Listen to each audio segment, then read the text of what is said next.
essas palmas tão discretas de hoje. E aí, galera? Boa tarde, bem-vindos a mais um Community Call aqui da Deco. Enfim, bom, espero que todos tenham aproveitado o mês de junho, as festas juninas, né? A gente vai no ritmo de São João. E hoje uma Community Call recheada de conteúdo bem interessante, espero que vocês aproveitem, tá? Para quem não me conhece, meu nome é Matheus Gaudêncio, eu sou desenvolvedor de software aqui da Deco, também sou head e levo à frente a iniciativa do Deco Camp. E tô aqui para ser o host de vocês por hoje, tá? Bom, o que é que a gente vai ter hoje? Eu tenho aqui uma apresentação sobre robots. Vai ser uma discussão bem introdutória, tá? Para quem não conhece muito sobre esse tema.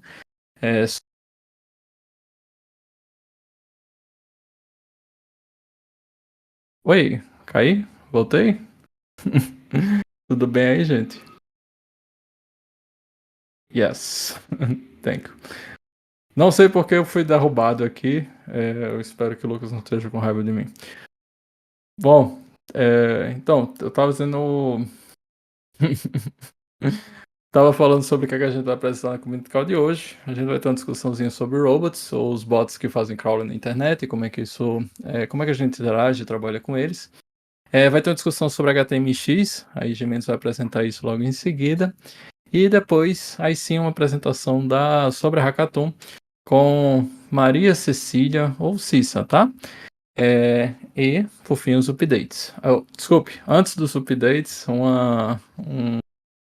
talvez um convidado surpresa apareça, mas eu acho que eu não vou dar garantido por isso, não. Bom, e updates, tá? O que é que a gente vai ter aqui hoje? Começar com esses robots, tá? Eu vou começar apresentando, e aí eu espero que vocês aproveitem. Por favor, lembrem sempre, tá? O convidado surpresa acho que não chega a tempo não, tá? Mas eu falo como é que foi, o que é que vai ser a atualização. Por favor, interajam, tá? Botem no chat. Se vocês estiverem passando por algum problema com o admin ou estiverem querendo saber de mais algum conteúdo, por favor, também coloquem, porque a ideia é que a gente possa alimentar aqui futuras interações e futuras discussões sobre o que é que a gente traz aqui para a Community Call, tá? Sem mais delongas, eu vou compartilhar aqui minha tela para falar sobre robots. Eu peço desculpas por não ter feito um material ainda mais bonitinho, tá? Mas eu tive algumas limitações de tempo, importante é que a gente leve ao discurso. Então, por favor, não julguem aí o conteúdo, tá? Ou a apresentação. Então, hoje a gente vai discutir sobre robots e o que é que são isso, né? O que é isso que está acontecendo e por que eu queria trazer essa discussão para hoje, tá? Então, essa é uma discussão introdutória, como eu falei. Tem muito mais coisa aqui por trás que eu não vou discutir. E, se possível, também vou querer apresentar aqui alguns dados, algumas estatísticas que a gente tem. Agora vai depender eu conseguir fazer isso aqui bonitinho, tá? Tá todo mundo vendo minha tela aí direitinho? Se tiver, sinaliza no chat e a gente segue adiante. Já vi um sim, vendo direitinho, coisa boa. Yes! Pois vamos então, tá? O que é um robot, né? O que a gente está discutindo quando eu apresento aqui essa ideia de robot? Bom, mecanismos automáticos para interação na web, e seja para análise, crawler, crawler é o processo de você cavar, né, alguma coisa, ou scrap, né, que é também varrer alguma coisa. Eles existem desde que a internet existe. Então, desde que a internet se deu por gente, você tinha pessoas que estavam desenvolvendo sistemas ou softwares que faziam essa busca, essa varredura em outros sites externos, tá? Isso é bem comum para engines de busca. Então, como é que o engine de busca acha o teu site? Vai bater no teu site, né? Ele tem várias formas de encontrar um site novo, seja porque alguém referencia esse site, seja porque você ativamente colocou esse site no engine de busca, ou seja porque ele descobriu de uma listagem de domínios que subiram, qualquer coisa do tipo, tá? Então, esses programas que fazem isso são conhecidos como robots ou bots, e eles existem desde que a internet começou. A gente sobrevive com eles desde o começo, e por causa dessa convivência que a gente tem, desde o começo a gente criou mecanismos para interação e para organização e tratamento desses bots, tá? Existem bots de diferentes categorias. Eu categorizei aqui muito mais numa aproximação moral, que é um good bot, tá? Um robô do bem. Esse robô do bem, esses são robôs que fazem esse parsing ou esse processamento da tua página web, teu site, teu domínio, tá?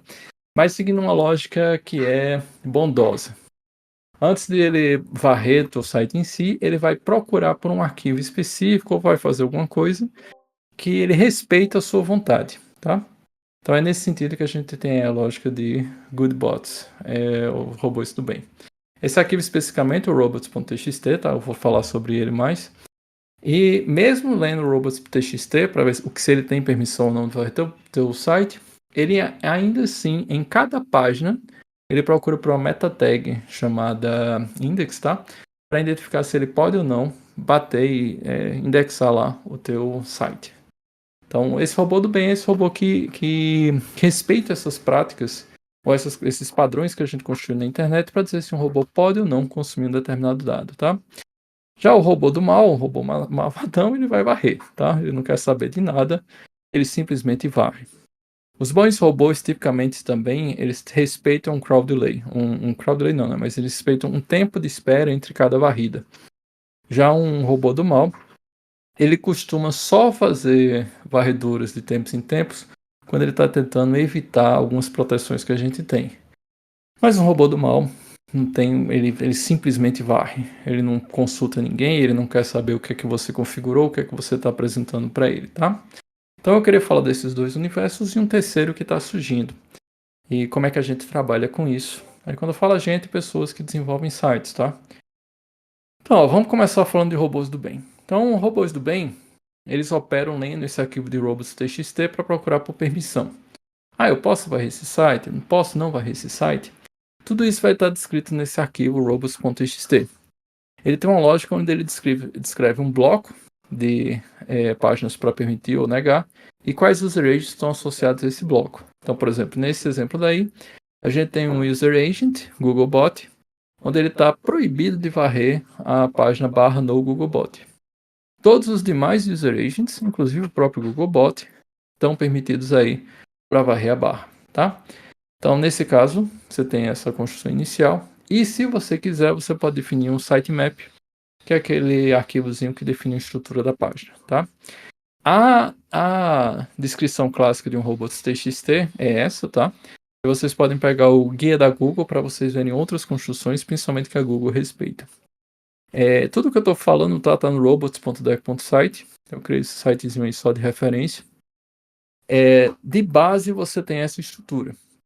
No entanto, alguns crawlers podem exigir podem aceitar outras diretivas, tá? Uma diretiva é essa como user agent ou disallow. User agent allow, tá? Então, essas diretivas, eles descrevem o que é que você consegue fazer. E alguns bots, eles trabalham com a diretiva, por exemplo, de crowd delay, que é uma diretiva que diz de quanto em quanto tempo um bot pode fazer uma requisição. Então, isso é uma das estratégias que você tem para poder aceitar bots, sejam eles agressivos ou não. No processo de varredura, tá? Um bot, por exemplo, quando ele tem permissão, ele bate naquela página, ele sabe que ele pode ler todo o resto e ele vai ficar lendo tipicamente o que ele conseguir encontrar de links. Comercialmente, os bots de busca, eles operam dessa forma. Pega a raiz, vê o que ele consegue achar a partir dali, links, e marca aquelas outras páginas para varrer e assim sucessivamente, tá? Exceto, claro, se uma dessas páginas estiver indicada no robots para não ser lida. Páginas ou diretórios, ou domínios, o que for. Então, barrado, tá? Existe alguma lista de bots que são conhecidos. Na Deco, principalmente, a gente aceita os bots que são considerados como verificados pela Cloudflare. É uma lista de 126 bots, ela está acessível aqui, tá? Onde você pode ver diferentes tecnologias e diferentes sites e domínios e como eles trabalham. Então, o Googlebot, ele é esse user agent daqui, ele é utilizado para identificar bots em si e que os bots da Google que são para busca, tá? Mas você tem outros, por exemplo, o AdBots para o Ads Machine, né? O Chrome Lighthouse, que é para fazer a avaliação do PageSpeed, e tem uma lista completa aí de user agents que a Google trabalha aqui. O Facebook External Hit é um que às vezes o pessoal bloqueia o Facebook e não sabe as consequências disso, né? Mas o Facebook External Hit é o cara que o Facebook, toda vez que você compartilhar um link, ele vai varrer esse link, tá? Para pegar meta informação e colocar isso disponível lá no ADM ou nos seus posts que você referenciou. E ele usa esse bot aí para fazer isso, tá? E ele é um bot, inclusive, que é bem agressivo. Eu vejo que ele tem uma taxa de acesso bem maior do que eu imaginaria na natureza desse tipo de sistema, tá? O Bing Bot, né, que é para o da Microsoft, para quem não conhece, o SEMrush, que é uma ferramenta de SEO e otimização e teste AB, e o Uptime aqui, que é um Uptime Bot. São alguns exemplos, mas é importante entender como cada ferramenta trabalha e o que, é que ela traz aqui, tá certo? Bom, eu vou só fazer uma pausa aqui, porque o Binário está fazendo uma pergunta se alguém já fez um site map dinâmico. Então, é de interesse dele fazer esse site map dinâmico. A gente teve uma discussão sobre isso no DecoCamp, tá?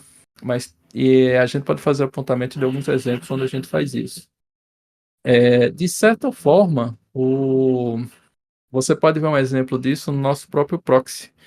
Então, o sitemap do e-commerce, ele é gerado a partir de um proxy que a gente pega do sitemap do back-end do e-commerce. E lá a gente mostra como é a construção, por exemplo, de um sitemap que é dinâmico. Então, o que é que o sitemap faz? Ele vai retornar um XML, né? Ele retorna esse arquivo XML. Isso é uma das coisas que você pode fazer aqui na Deco, simplesmente criar esse sitemap dinâmico, tá? Então, dando prosseguimento aqui, e aí, Binário, eu posso tirar mais dúvidas depois sobre isso, mas é uma possibilidade sim, é uma coisa que a gente pode trazer para você, tá? Outra coisa que os bons bots respeitam é o index meta, tá? Então, se você botar aqui um meta com name de robots e definir o content como no index, boa parte dos bots do bem, boa parte não, os bots do bem não vão crawlear. Tem uma particularidade bem comum para quem já trabalha com bots, é esse nofollow. Às vezes você coloca isso também numa referência, numa tag lá no link, né, para você proibir seguir nesse caminho. Mas o nofollow é uma diretiva que é tipicamente só seguida pelo Googlebot, tá? Ele não é nada que é considerado comum para outros bots, beleza? Mas isso é como trabalham os bons bots, né? E como é que trabalham os bad bots? Eles não se importam, tá? Não tem respeito por robots, não tem respeito por noindex, não tem respeito por meta, eles simplesmente varrem. E quem são esses bad bots? Então a gente tem uma categoria de alguns bots que costumam fazer isso e por motivos diversos, tá? Às vezes, por exemplo, você cria um robô para fazer uma varredura para testar o teu site. Eu vou pedir desculpas se estiver vazando o som aqui, tá, gente? Mas eu tô tentando, infelizmente, condições aqui do jogo. Então, eles não se importam. Eles vão, em geral, faquear o teu user agent ou eles vão rodar em clouds públicas diversas para bater no teu site, inclusive para tentar fugir de algumas barreiras que a gente faz. Então, tudo isso é como eles operam. Então, esses bots podem ser, por exemplo, ou uma empresa mais silenciosa, ou então alguém querendo fazer um trabalho acadêmico e fazer varredura em massa, alguém querendo capturar dados, por exemplo, para pegar promoções no teu site ou alguma coisa do tipo, ou alguém batendo para ver se você tem alguma falha de segurança. Então, bots de ataque são bem comuns. Inclusive, tem um bot de ataque que eu respeito muito ele, porque ele é um cara que manda muito tráfego, e tráfego comum, assim, que a gente considera usual, né, de usuários, é comum de usuários fazerem. Mas no meio desse tráfego, a cada 1000 requests, a cada 10.000 requests às vezes, eles mandam um ataque que a gente sabe que tem algumas coisas maliciosas. Um ataque que é muito comum a gente receber, por exemplo, é no cabeçalho do header do user agent, o cara mandar uma informação que, se interpretada, pode executar código. Se interpretada erroneamente, né? Então, é uma injeção de script, por exemplo, via cabeçalho desse header. Então, eles não se importam, tá? Esse é um tipo de ataque que a Deco trata, tá? O robots em si tem toda a permissão do cliente, a agência, desenvolvedor e a própria Deco de meter a mão ali naquele arquivo e configurar. Lá na sua página static/robots.txt, a gente está vendo lá tem esse arquivo que a Google interpreta, tá? E bem como você pode configurar o NoIndex lá no teu site. Mas aqui, nesses bad bots, não tem muito o que fazer do ponto de vista de quem está desenvolvendo o site. É a infra que cuida disso. No nosso caso, especificamente, é quem distribui o conteúdo, né? Então, na nossa CDN, que nesse caso é a Cloudflare, a gente coloca algumas regras. Então, Costumeiramente, a gente tem rituais para ficar acompanhando o tráfego de sites e entender algumas coisas que podem estar fora do controle e que são de origem maliciosa, tá? Sejam ataques ou seja alguma coisa do tipo.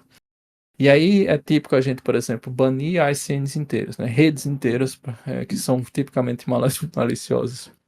Eventualmente a gente também já baniu um país. Aí, por banir, entenda, né? Quando alguém daquele país entrar, ele vai ser desafiado com um challenge para verificar se é humano, para poder continuar usando o site.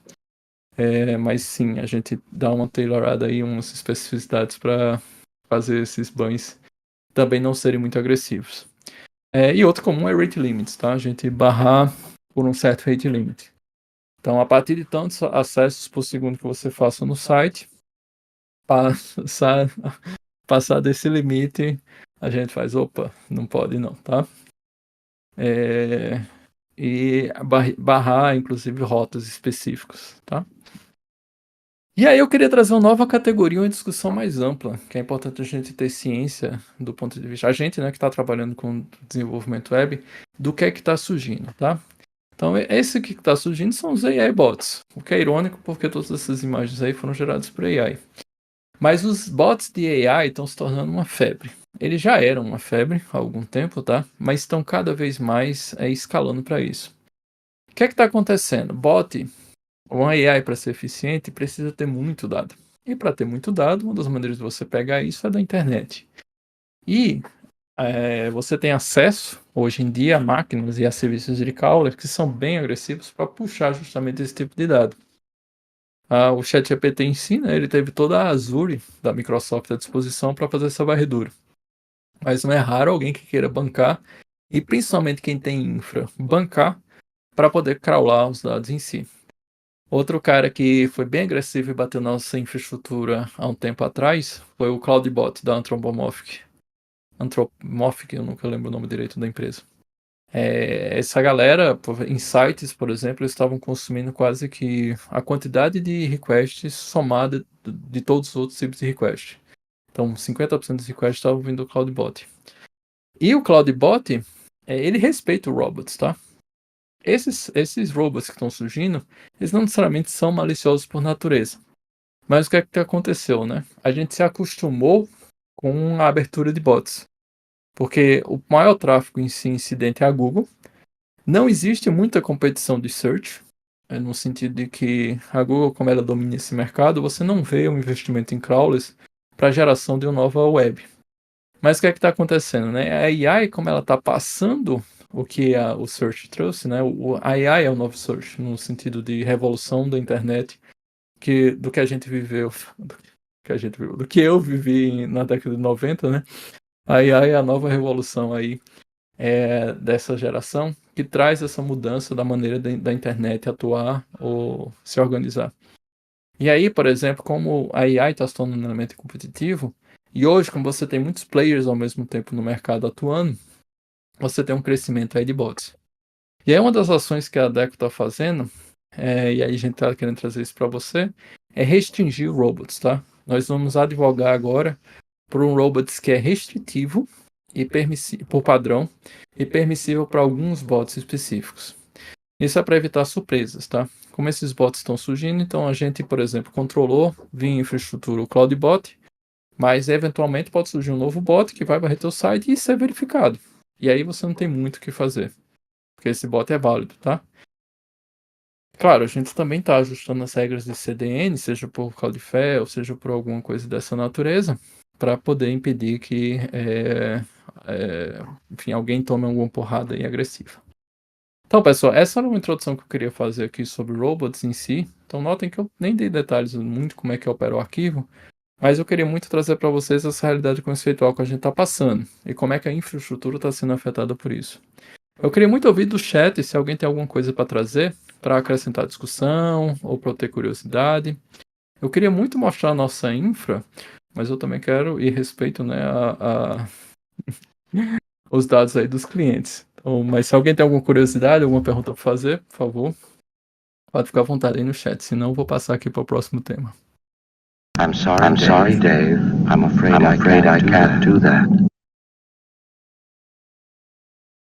Porra, filmaço. Tem dois tipos de pessoas que amam ou não gostam de Odisseia no Espaço. Esses robots conseguem derrubar um site? Não. Tipicamente, é assim, deixa eu fazer uma ressalva. A gente já recebeu, para receber e recebe, né, na verdade, ataques para maliciosos que tem muito uma cara de derrubar, de denial of service. Tem dois tipos de ataque, né, que tem o ataque de procurar uma brecha e escalar vulnerabilidade, escalar privilégio, que é, por exemplo, esses ataques de headers que eu falei. Eles mandam headers que são inválidos e buscam que, com esse header inválido, executar um código malicioso no teu site. Aí isso é para tentar ganhar controle e para você ver, usar esse site para fazer alguma coisa maliciosa. Eles miram principalmente PHP, que é conhecida por ter alguns problemas de vulnerabilidade, tá? Então essa natureza de site e esse tipo de ataque, em geral, uma máquina fazendo uma quantidade massiva de dados e a gente tipicamente derruba ou impede que ele escale a quantidade de requests que faz. Então não tem como esse robô daí, por exemplo, escalar demais e derrubar a infra porque está consumindo muito recurso. Agora, existem também ataques distribuídos, né? Que a galera contrata, por exemplo, vários servidores de certos países ou regiões e aí vai em massa atacar teu site. Aí nisso a gente conta com a ajuda da Cloudflare. A Cloudflare em si, ela detecta quando você tem um tipo de ataque malicioso distribuído em massa, tá? Mas de origem maliciosa. Tem algumas coisas que ajudam a dizer isso. Então, muita concentração num país só, concentração num SN só, mas distribuindo em vários IPs. O tipo de natureza do pedido ser muito repetido. Aí é muito difícil a Cloudflare, por exemplo, detectar um ataque distribuído dessa natureza e não barrar parte disso, tá? A gente, inclusive, recebeu um ataque recente da natureza de 2 milhões de requests, assim, em poucos segundos. Acho que foram 2 minutos. E desses, desculpa, 3 milhões não, foram 1 milhão e 200 requests em 2 minutos.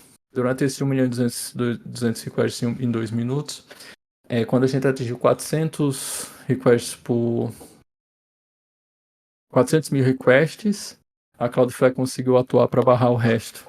E aí já estava todo mundo barrado e o ataque foi mitigado. E aí, acho que praticamente ninguém seguiu. A gente teve uma janela de 30 segundos, onde nenhum request chegou em parte das nossas infras e depois voltou. E nem é que não chegou, tá? Mas ele teve um gargalo ali, mas desalocou. Mas liberou, tá certo? Mais perguntas, gente? Por que ainda se usa tanto PHP? Porque PHP construiu a internet. Então é natural que ela tenha ainda muito impulso. Mas aí vamos seguir adiante. Bom, tem um pessoal aí que tá falando que tá gostando de HTMX e Preact. E eu queria convidar ao palco o senhor Jimenez, Tiago Jimenez. Tiago Jimenez está aí na plateia, mas ele não está interagindo aqui. Opa, subiu.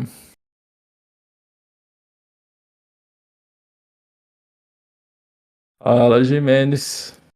Opa, eu tava falando Você mutado. é conhecido da casa, então, por favor, se apresente e fique à vontade, tá? Vou até tirar aqui meu vídeo para deixar mais bonita a live hoje. Boa, obrigado, Matheus. Bom, para quem não me conhece, eu sou o Gimenez, sou desenvolvedor aqui na Deco. E eu sei que vocês estão acompanhando bastante o nosso blog, né? Eu sei que vocês são leitores assíduos do nosso blog. Cada blog post que a gente faz, vocês acessam lá na hora. E como vocês podem ter visto, né, que a gente tem três blog posts que a gente fez recentemente com essas fotos de capivara maravilhosas que a Cissa adora. E o primeiro blog post que a gente fez foi um pouquinho já faz mais ou menos um mês atrás, foi a gente falando, né, de First Class Support aqui na Deco, do HTMX, né, então a gente está puxando essa... Estão me Oi? cobrando aqui a tela. Ah, a minha tela, eu estava mostrando as fotos de capivaras maravilhosas que a gente tem aqui, então deixa eu voltar aqui, só para vocês verem as fotos das capivaras maravilhosas. Mas então, voltando, né, a gente fez aqui, né, então, há um mês atrás, a gente anunciou, né, o First Class Support para o HTMX, e vocês devem estar se perguntando o que é HTMX, né? Então, HTMX basicamente é esse framework, olha o spoiler aí, que é basicamente um jQuery, né? Para vocês que manjam bastante aí da internet da época do PHP, ele é basicamente bem parecido com jQuery no sentido de para você instalar ele, você bota uma tag, né, no seu HTML, e aí ele te dá alguns superpoderes, né? Quais superpoderes que ele te dá? Ele te dá o superpoder de você, por exemplo, conseguir renderizar os seus componentes que estão no client, no server. Basicamente é isso. Então, você consegue fazer interatividade do cliente e renderizar, né, gerar o HTML no server em vez de gerar tudo no client. E aí, aqui na Deco, a gente viu essa tecnologia aqui no comecinho e a gente achava muito interessante. Por quê? Porque isso aqui deixava o nosso framework muito mais simples, né? A gente não precisava ter build steps, né, muito complexos, a gente não precisava pegar o JavaScript que você gera e gerar várias versões do seu site para vários devices diferentes. Não, com isso aqui, a gente consegue, por exemplo, gerar uma versão do seu site que funciona basicamente em todos os devices, né? Porque no fim do dia a gente só fala HTML que os devices entendem. E aí não tem versão de JavaScript que você tem que ficar usando, não tem monitoramento de JavaScript no front, porque basicamente o seu JavaScript está rodando no server, né? E a gente tem um ambiente mais controlado para gerar logs e tudo mais. Então a gente achava uma tecnologia muito interessante. E aí, deixa eu ver, eu acho que é aqui. Então, há um mês atrás a gente lançou esse First Class Support, que basicamente é uma app na nossa App Store lá, de HTMX. Então, você instala ela e você ganha esses superpoderes no seu projeto Deco. E aí a gente mostrou aqui, né, alguns exemplos, né, de como você fazia essa versão em Preact e como é que esse código, né, desse componente em Preact pode ser refatorado no HTMX. Então, deixa eu dar um zoom aqui para vocês. Muito. Então, basicamente, você saía de um componente assim e ia para um componente sem basicamente aqueles hooks, né, de use state, use effect, que geralmente sempre dá um loop infinito. Eu não sei vocês, mas sempre que eu uso um use effect, eu acabo num loop infinito em alguma hora. Então, acho que essa é a ideia, né, da gente conseguir refatorar e, bom, no final do dia vocês verem que o código é bem parecido, né? Então, a gente não muda muito o jeito que a gente escreve, mas só um pouco as APIs que a gente usa, né?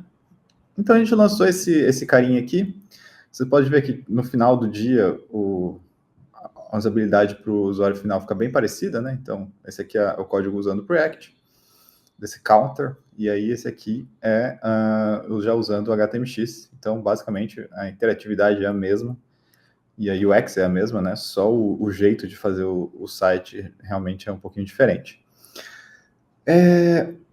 Beleza, isso foi há um mês atrás. A gente lançou um outro blog post falando sobre como você pode se alavancar das APIs nativas da web para fazer algumas coisas que geralmente o nosso primeiro intuito é fazer com esses hooks de use effect, use state, use, né? Tem vários hooks doidões aparecendo novos.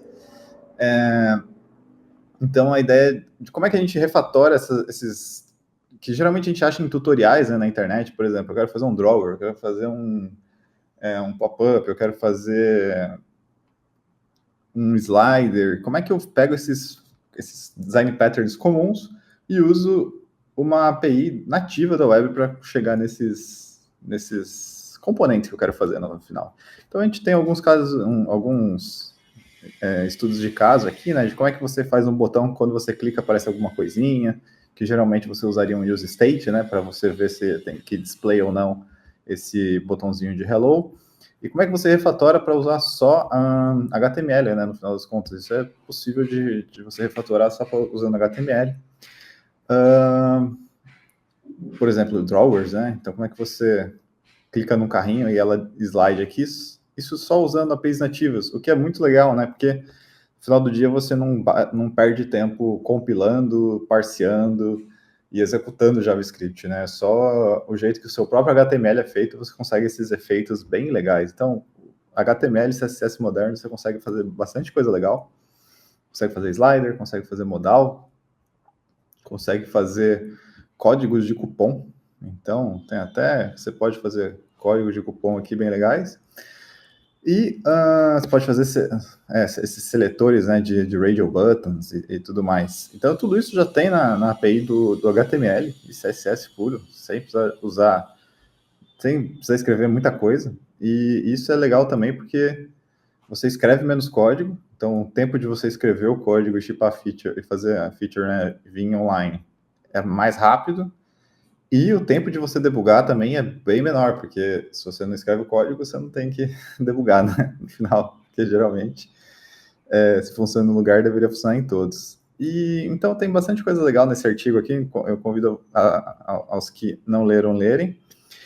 E o de hoje, a gente lançou, foi acho que semana passada, esse blog post aqui, chamando um novo hook, né, trazendo um novo hook para gente, chamado de use script. Por quê? Porque em alguns momentos a API da web ainda ela não é tudo incompleta, né? Então você ainda precisa, em alguns momentos, de algum script.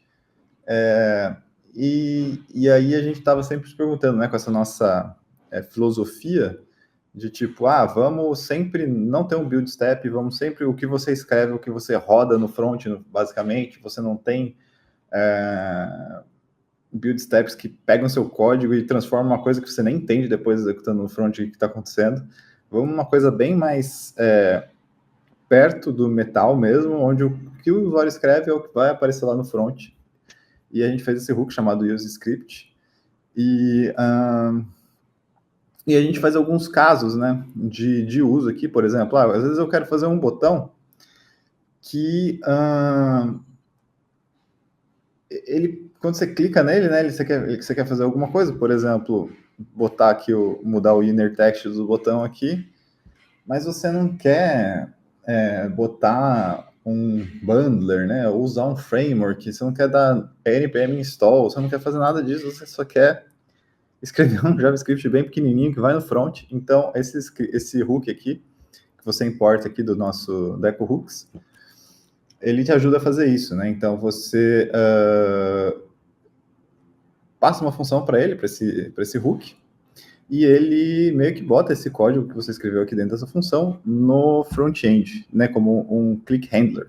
E isso funciona bem com HTMX, porque o HTMX ele tem esses handlers aqui, ó, de hxon, que você escreve hxon e o evento que você quer, basicamente. Clique, change, input, né? Todos esses eventos que vocês conhecem bastante de JavaScript. E aí, então, quando, por exemplo, esse evento tiver um fire, né? Aí então, quando você clicar no botão, ele vai rodar o que tiver dentro dessa função. Basicamente, ele pega o current target, que é o próprio botão, e bota clicked aqui dentro. Então, esse cara aqui, ele é bem poderoso, tem algumas limitações, sim. Vocês podem ler aqui depois um pouquinho mais e entender um pouquinho das limitações, mas também vocês podem vir aqui depois e entrar nas nossas docs, onde tem as referências de API.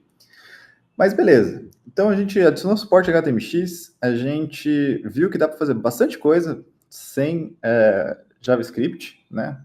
Só usando HTML e CSS. A gente viu que, mesmo às vezes assim, você precisa de JavaScript, o que é normal. É muito estranho você ter um site que não tenha JavaScript nenhum hoje, porque você quer algumas coisas que realmente não dá para fazer na API da web. E para isso a gente introduz esse use script. E aí, para demonstrar, né, o poder desses três blog posts, dessas APIs combinadas, faltava a gente ter um caso de uso real, né? Faltava a gente realmente mostrar que isso você consegue fazer uma experiência rica na web. E aí, hoje, estamos lançando a htmx.store, que é basicamente uma loja feita com essas tecnologias. Então, aqui que vocês estão vendo é uma loja feita inteiramente com HTMX e JavaScripts bem colocados em alguns event handlers, algumas coisas que a gente precisa. Então, vamos ver o que a gente conseguiu chegar, né? Aonde é que a gente conseguiu chegar com essas 3 tecnologias aí. Então, basicamente, o que a gente está mostrando aqui é um storefront, ele tem o carrinho, né? Então, se eu clico aqui, por exemplo, ó, olha que legal. Então, aqui a gente está usando uma parte daquele lá, da API de HTML mesmo, para mostrar o modal. Então, esse modal ele é mostrado sem JavaScript nenhum, por isso que ele é rapidinho de você clicar, ele já aparece aqui, ele fica carregando, porque no final já é um HTML que só está sendo animado com CSS. Outras coisas bem legais aqui que a gente está trazendo é que, por exemplo, você tem essa shelf aqui, né, com alguns produtos, mas ela é uma shelf com tabs, né, aqui em cima. Então, você tem esses acessórios, fashions, stickers, e a parte legal é que quando eu clico aqui em fashion, ele não traz esse produto aqui no HTML na primeira vez que eu carrego a página. Então, essa shelf aqui, ela não onera o carregamento da página, ela é uma shelf que ela só traz basicamente os produtos que você está vendo. E aí, como é que a gente faz isso? A gente faz isso usando técnicas de lazy loading com o HTMX, né? Então, basicamente, a gente fala assim, a gente renderiza, né, a primeira página dessa shelf, e todas as outras páginas a gente re-renderiza, né, essa section, pedindo com a ajuda do HTMX. Então, quando a gente clica aqui, a gente tem o HTMX pegando os outros dados aqui. Então, por exemplo, aqui a gente não cadastrou nenhum produto com stickers, mas aí tem fashions e tem acessórios. Outra coisa bem legal aqui que a gente está trazendo é técnicas de mudar o SKU. Então, se você clica aqui, você pode ver que a gente troca o SKU Selector aqui, que parece ser instantâneo, mas lembra, nada disso está sendo computado aqui no front, está sempre tudo indo para a nossa infraestrutura, computando o HTML e trazendo o HTML assim que a gente vai interagindo com a página. E aí, se eu pego e adiciono no carrinho, pronto, vocês viram que teve uma demora, essa demora é a demora da API, né? Adicionando o item no carrinho, e aí se eu vim aqui, por exemplo, ele já está aqui. Então, isso aqui é bem legal, porque ele mostra que um componente da tela pode alterar um outro que está em outro lugar da tela, tudo via HTMX, tudo via servidor, nada disso está rodando no meu front. E aí, coisas interessantes é que design patterns, que às vezes é bem difícil de fazer, por exemplo, um carrinho otimista, né, que eu quero... Qual que é o carrinho otimista? Eu quero, sei lá, mudar a quantidade de produtos aqui na minha página rapidamente, e eu quero que o carrinho ele vai escutando, né, essas mudanças que eu fiz, e ele faz em uma chamada só para a API adicionar, né, o carrinho com o número de itens que eu quero. E por que isso é bom? Porque num caso de grocery, assim, por exemplo, se eu tivesse que... Imagina que eu estou comprando tomates, e aí eu quero, sei lá, 5 tomates. Então, quando eu clicar aqui, eu não quero clicar e esperar. Eu não quero clicar e esperar. Eu quero vir aqui, botar, sei lá, em 8 no final, e aí depois ele computar. Então, isso aqui é bem legal. Eu posso mexer, e aí depois só que ele faz um request para o nosso servidor, e aí, bom, aí você tem aqui os SKUs, ó, ele respeita certinho, né, quantos SKUs de quantos itens de cada SKU que eu tenho, e tudo mais, né, então aqui também tem o CEP, tem a descrição do produto, tudo isso está sendo feito do nosso servidor. E aí acho que a última coisa que vocês podem estar se perguntando é, putz, mas como é que isso aqui é tão rápido, né? Como é que gerar um HTML de um produto assim é tão rápido? Pô, tá mais rápido do que a própria latência da API, né? Deve ter alguma sacanagem nessa história aí. E realmente tem. Por quê? Porque quando você usa o nosso HTMX, né? Se você ler aqui os nossos geralmente esse artigo aqui, a gente tem um novo hook chamado use section.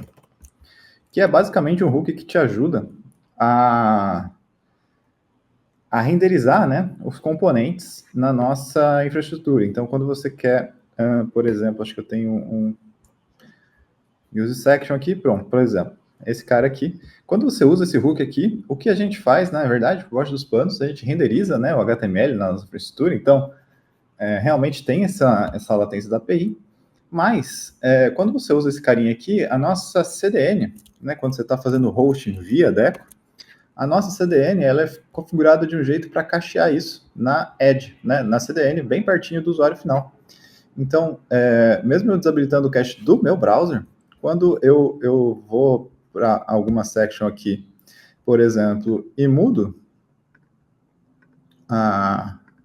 o seletor de SKU, vocês podem ver aqui, ó, que nas primeiras vezes que eu fiz deu miss, mas depois eu comecei a tomar um hit, né? O que é esse hit?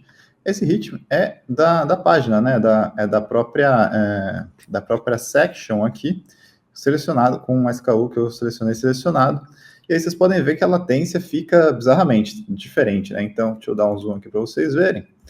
Então, o que a API demorava aqui, ó, 220 milissegundos, que já é uma API rápida, tá? Ó, 500 milissegundos, mais 300, vira em torno de 20 milissegundos aqui, ó.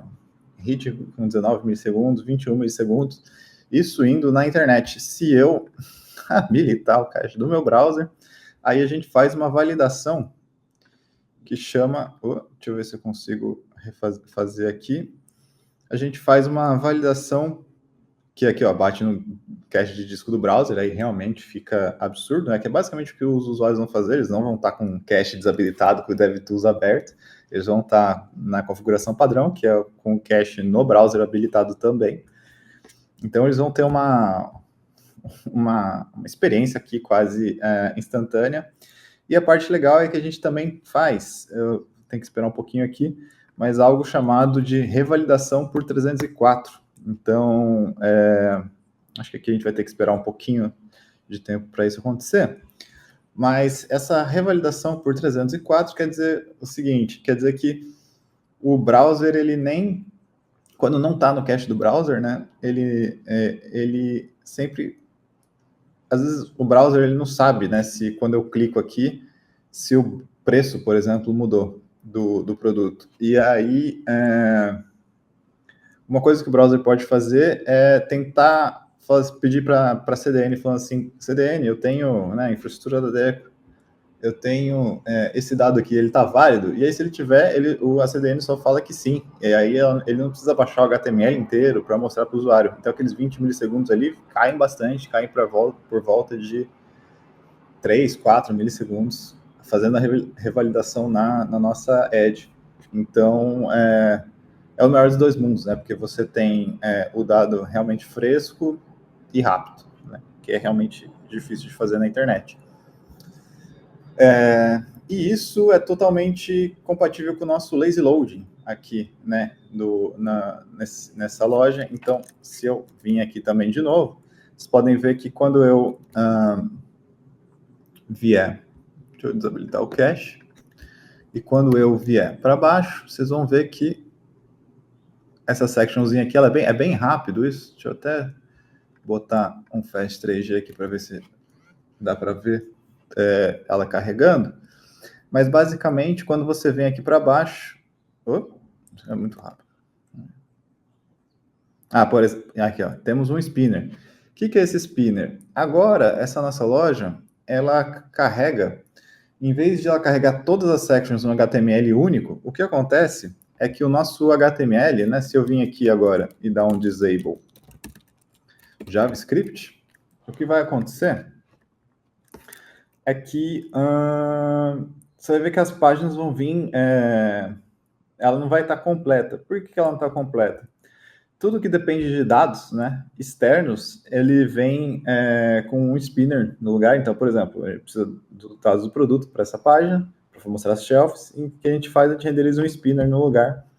Por quê? Porque aí a gente consegue fazer um loading progressivo da página, e aí isso dá bastante coisas legais, né? Porque agora, como esse loading é progressivo e o dado está cacheado na CDN, A gente tem um page speed mais legal, bem melhor, porque a página carrega aos poucos. E então a gente não, o blocking time, por exemplo, vai ficar bem mais baixo. E quando o usuário scrollar, a probabilidade da section já está lá, é muito alto, porque o cache hit da CDN vai ser bem legal. E vai ser bem rápido, né, para entregar essa section. Então, a gente está trazendo todas essas features e todos esses pensamentos em performance, em usabilidade UX, nesse lançamento aqui da HTMX.store. Esse catálogo aqui, para quem tem dúvida e curiosidade, está feito e implementado na Shopify, então a gente já tem todos os conectores, mas a gente pode ativar também conectores da Vertex, conectores da Lynx, conectores da Wake, todos os outros parceiros que a gente tem lá na nossa App Store.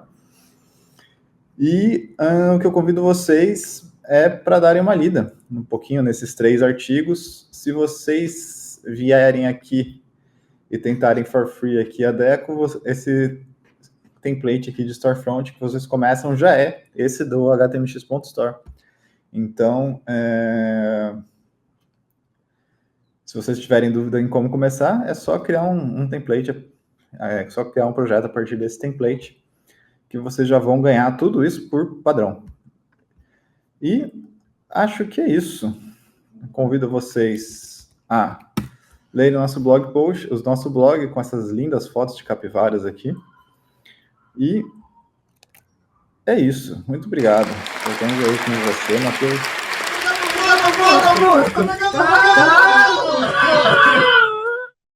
Tô procurando Cissa. Onde é que tá Cissa, hein? Cissa Ela sumiu. tá contemplando as fotos de capivara. Ali, achei. Vem, Cissa, pro stage. Muito obrigado, Gimenez, pela apresentação. Eu acho que o pessoal sempre pira quando é HTMX. Convidado aí para as próximas. E Cissa, o palco é todo seu para apresentação.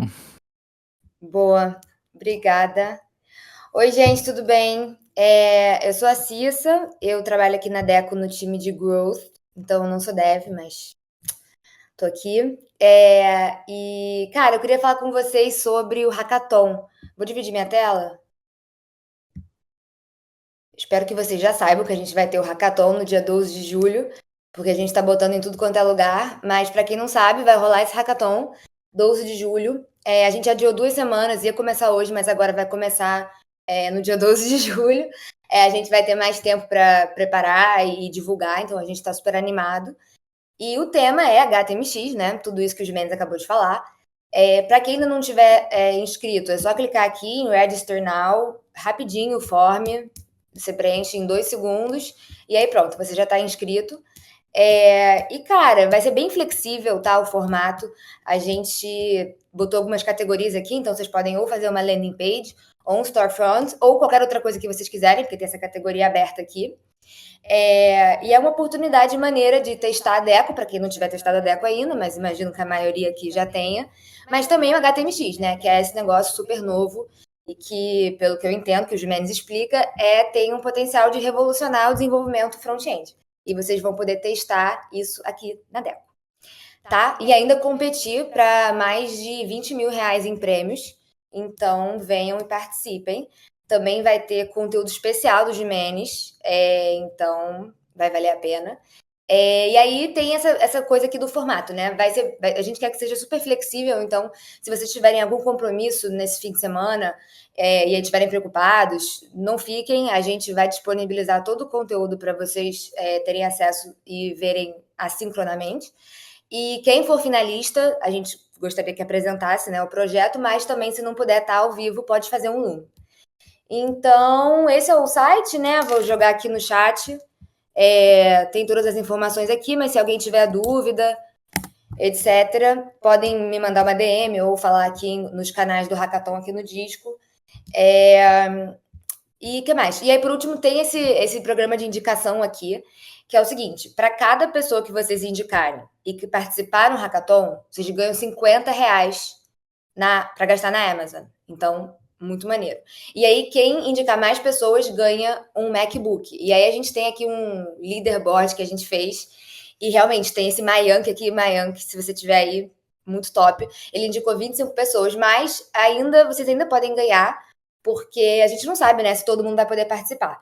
E então a gente só vai ver realmente quem vai ganhar o MacBook depois do hackathon. Então, não desanimem, façam indicações e de qualquer forma vocês podem ganhar lá os $10 a cada pessoa, tá? É isso. Agora eu vou pagar um miquinho aqui e vou falar uma mensagem em inglês pra galera, se tiver alguém aqui que não entende português. Tá bom, vamos lá. Hi everyone, my name is Cecilia. I'm not sure if there's anyone here on the audience that doesn't speak Portuguese. If so, thank you so much for participating, even though you're probably not understanding much.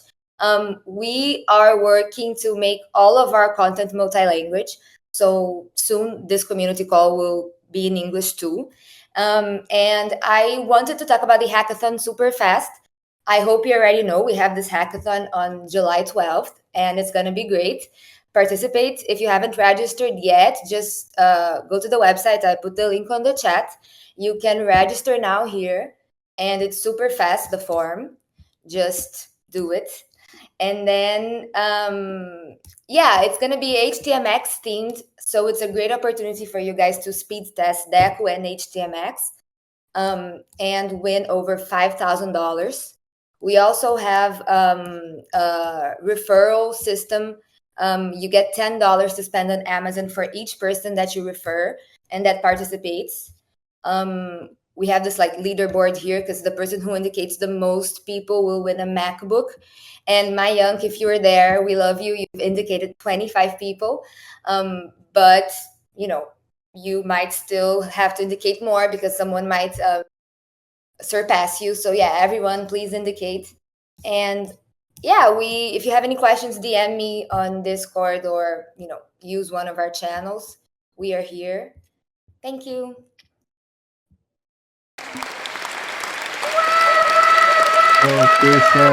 Ele gosta. Muitíssimo obrigado. Reforçando, tá? Apesar da temática de HTMX, se você não conhece, é uma boa oportunidade de conhecer. Você pode vir tendo lido alguma coisa, mas também aprender lá na hora. E a gente tem essa possibilidade também, tá? Então não deixem que o HTMX assuste, muito pelo contrário. Pelo menos a experiência que a gente tem tido é que tem sido bem prazeroso e mais simples codificar alguns componentes justamente usando o HTMX. Bom, pessoal, para encerrar os updates, eu vou passar rapidinho. Agradecer demais todo mundo aí presente na plateia e os convidados de hoje. Um aulão aí de Gimenez. Eu espero que vocês tenham gostado do Robots e do anúncio aí de Cícero para Hackathon e que todos estejam motivados. Então, passando aqui rapidinho para os updates, eu vou só organizar aqui minhas telas como eu sempre faço e eu sempre me perco para poder apresentar aqui para vocês, tá?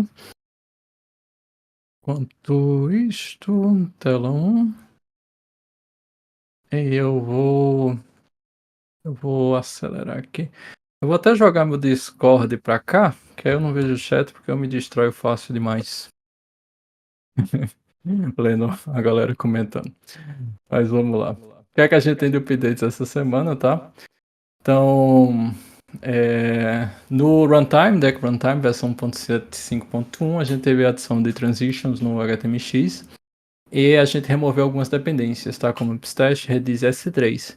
E aí recomendo fortemente que atualize essa versão porque os sites devem buildar mais rápido. Então, aquele tempo que você tem para o preview se atualizar, por exemplo, ou para você colocar uma nova versão, isso vai ser acelerado se você tiver nessa nova versão, justamente porque você não vai ter tantas dependências, tá? Porrada de atualização aí no Apps, no AI Assistant, aumenta aquela mensagem de erro que vocês estavam pegando o AI Assistant, não encontrada a chave, desapareceu. Agradecer demais aí, Carol, por ter subido essa alteração. Apesar de que foi, acho que Carol, não foi Carol que colocou isso, mas eu agradecer demais ela por isso. O Antroph que eu descobri hoje, inclusive, que tem um app para isso na Deco, e é massa essa descoberta, suportando aí a nova versão do Sonnet, e que é inclusive a versão utilizada no Deco Pilot. No HTMX foi fixada a maneira, foi consertada a maneira que a gente trabalha no carregamento da definição de atributos, para isso acontecer depois que o Adum carrega. E no website foi adicionada a opção para você decidir se você quer ou não e como concatenar o URL com seus carry strings, tá? De apps, no e-commerce, tá? Então, permitir você remover vídeos do JSON LD E eu devo reconhecer Jonatas, tá? Jonathan pela a contribuição do Concatenate URL e Simon Damasio pela do JSON-LD. Teve um fix no Async Render da Nuvem Shopping. Na Vtex, permite adicionar mais informações sobre a documentação do usuário a partir do GraphQL Carry. Aí, agradecer a Yuri pela contribuição. O SKU Complement Name, agora ele faz parte do produto como a propriedade Alternate Name. Agradecer demais aí, Matheus, pela contribuição. E a maneira como você trabalha com o seletor da SKU quando você tem produtos que não tem installments dentro deles. Agradecer de novo, Damásio, por isso. Por fim, no Vtex, o fix aí do wishlist assim que erro.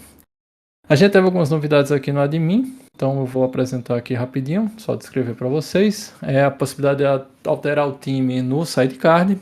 O Lazy SDK, ele na verdade entrou, desentrou, mas vai entrar daqui a pouco. Vocês vão ter uma experiência nova aí no admin em breve. E o Roles and Permission ainda numa versão experimental, começando sendo explorada, tá? Alguns fixes bem legais, como por exemplo o do Address Bar. O do configuração do Address Bar tinha aparecido lá um must match, né? E agora a gente permite carregar e deixar isso salvo como uma opção, como propriedade no seu browser, para você quando entrar no site, no preview, ter a URL configurada corretamente. Apex Domain, quando você adicionava um Apex Domain para adicionar um redirect nos settings lá do admin, estava quebrado, foi ajeitado. O avatar por vezes ficava embaixo do seletor de ambientes. Ou implementar o checkout da seção de billing e a melhoria nos diffs do Decopilot. A novidade que eu ia trazer o convidado e apresentar hoje o TipTap Rich Text Editor. Então vocês vão ter agora uma experiência mais rica no Rich Text. Eu espero que vocês aproveitem demais esse novo TipTap, tá? Então, pessoal, para isso era o que eu tinha para apresentar. Claro, a gente ainda está trabalhando. Uma comunidade importante, tá? A gente está sabendo de alguns bugs que estão perturbando os usuários, principalmente durante a edição, e estamos trabalhando ativamente nisso. Eu espero que vocês ainda hoje sintam uma melhoria, mas por favor, lembrem sempre de sinalizar no Deco Ajuda qualquer inconsistência ou problema que tenha encontrado, ou esteja encontrando, bem como sempre contribuir quando for possível, tá? Então, agradecer mais aí a presença de todos e, bom, até semana que vem, né? O Speed Contest. E mais novidades legais aí, além do Hackathon se aproximando. Então, até mais, pessoal. Valeu demais.